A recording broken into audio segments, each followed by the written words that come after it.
Hi everyone, welcome back to our channel. ఈ రోజు భారత రక్షణ మంత్రిత్వ శాఖలో 10th క్వాలిఫికేషన్స్ తో కూడా ఒక మంచి జాబ్ నోటిఫికేషన్ అయితే మేము ముందుకు తీసుకొచ్చాం. సో ఆ నోటిఫికేషన్ లో ఉన్న డీటెయిల్స్ అన్ని క్లియర్ గా చూసే ముందు మా నుండి చిన్న రిక్వెస్ట్ అండి. చాలా మంది మన వీడియోస్ చూస్తున్నారు కానీ ఛానల్ ని సబ్స్క్రైబ్ చేసుకోవట్లేదు. ప్లీజ్ వీడియోని లైక్ చేసి ఛానల్ ని సబ్స్క్రైబ్ చేసుకోవడం మాత్రం అస్సలు మర్చిపోద్దు. సో ఇక వీడియోలోకి వెళ్ళిపోదాం. ఈ రోజు నోటిఫికేషన్ మనం చూసుకున్నట్లయితే భారత రక్షణ మంత్రిత్వ శాఖలో coast guard enrolled personal test, దీని ద్వారా అయితే ఉద్యోగాల భర్తీకి అయితే ఆన్లైన్ అప్లికేషన్స్ అనేది తీసుకుంటున్నారు. సో ఇది వచ్చేసి ఓన్లీ మెన్ కి మాత్రమే అండి, మేల్ కేటగిరీకి మాత్రమే అప్లై చేసుకోవాల్సి ఉంటుంది. ఫీమేల్ కేటగిరీకి ఈ జాబ్స్ అయితే లేవు. సో ఇది మనం చూసుకున్నట్లయితే 10th క్వాలిఫికేషన్స్ తో అని చెప్పేసి అంటున్నారు కదా. సో ఆ డీటెయిల్స్ అన్ని ఇప్పుడు మనం క్లియర్ గా చూసేద్దాం.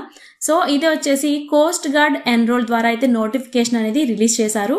సో ఇక్కడ పోస్టులు అనేది చూసుకుంటే నేవీలో general duty or domestic branch నుంచి యాంత్రిక్ పోస్టుల భర్తీకి అయితే మనకి ఈ నోటిఫికేషన్ అనేది వచ్చింది. సో ఈ జాబ్ కి మీకు ఏజ్ లిమిట్ అనేది చూసుకున్నట్లయితే 18 to 22 years, అంటే ఈ లోపు 18 నుంచి 22 years మధ్యలో ఉన్న వాళ్ళైతే ఈ జాబ్ కి అప్లై చేసుకోవచ్చు అని చెప్తున్నారు. సో ఇది మనం చూసుకున్నట్లయితే ఇండియన్ కోస్ట్ గార్డ్ లో టోటల్ గా 630 పోస్టులు అయితే నేవీ నోటిఫికేషన్ అనేది ఒకటి రిలీజ్ అయిందంట.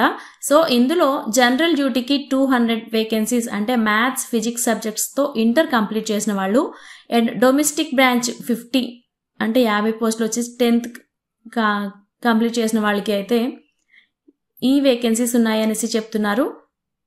సో పోస్టుల వివరాలు మనం చూసుకున్నట్లయితే బ్యాచ్ ద్వారా 630 నావిక్ లో general duty and domestic branch Yantrik jobs అయితే ఉన్నాయంట.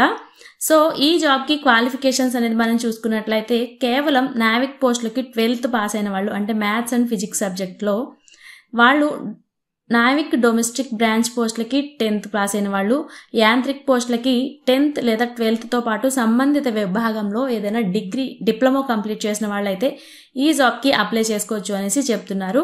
అండ్ ఈ జాబ్ కి మనం ఏజ్ లిమిట్ చూసుకున్నట్లయితే 18 to 22 years, ఈ జాబ్ కి అయితే ఈ ఇయర్స్ లో మధ్యలో ఉన్న వాళ్ళైతే ఈ జాబ్ కి అప్లై చేసుకోవచ్చు. అండ్ వీళ్ళు ఒక డేట్ ఇచ్చారు, అంటే 1st August 2004 నుంచి August 1st 2008 ఈ ఇయర్స్ మధ్యలో పుట్టిన వాళ్ళు ఎవరైనా ఈ జాబ్ కి అప్లై చేసుకోవచ్చు అనేసి వీళ్ళు చెప్తున్నారు.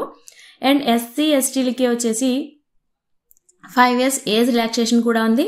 అండ్ ఓబీసీకి వచ్చేసి 3 years ఏజ్ రిలాక్సేషన్ అనేది యాజ్ పర్ గవర్నమెంట్స్ రూల్స్ ప్రకారం వీళ్ళు అప్లై అవుతుంది అనేసి చెప్తున్నారు. అండ్ మనం ఈ జాబ్ కి శాలరీ అనేది చూసుకున్నట్లయితే నావిక్ పోస్టులకి గాను పర్ మంత్ వచ్చేసి 21,700 రూపీస్ గా ఉంది. అండ్ యాంత్రిక్ పోస్టులకి కానీ 29,200 రూపీస్ పర్ మంత్ అనేది శాలరీ అనేది ఇక్కడ వీళ్ళు మెన్షన్ చేశారు. అండ్ నెక్స్ట్ అప్లికేషన్ ఫీజెస్ అనేది మనం చూసుకున్నట్లయితే జనరల్, ఓబీసీ అండ్ ఈడబ్ల్యూఎస్ వాళ్ళకి అయితే 300 రూపీస్ ఫర్ అప్లికేషన్ ఫీజ్ అనేది ఉంది. And womens, SC ST PWBD and ex service mens కి అయితే ఎటువంటి అప్లికేషన్ ఫీజ్ అనేది వీళ్ళు ఇక్కడ మెన్షన్ చేయలేదు. సో నెక్స్ట్ ఈ జాబ్ కి మిమ్మల్ని ఎలా సెలెక్ట్ చేస్తారు అంటే రైటింగ్ టెస్ట్ ఉంటుంది, దాని తర్వాత డాక్యుమెంట్ వెరిఫికేషన్ అనేది ఉంటుంది, తర్వాత మీకు ఇంటర్వ్యూ ఆధారంగా అయితే ఈ జాబ్ కి మిమ్మల్ని సెలెక్ట్ చేస్తారు.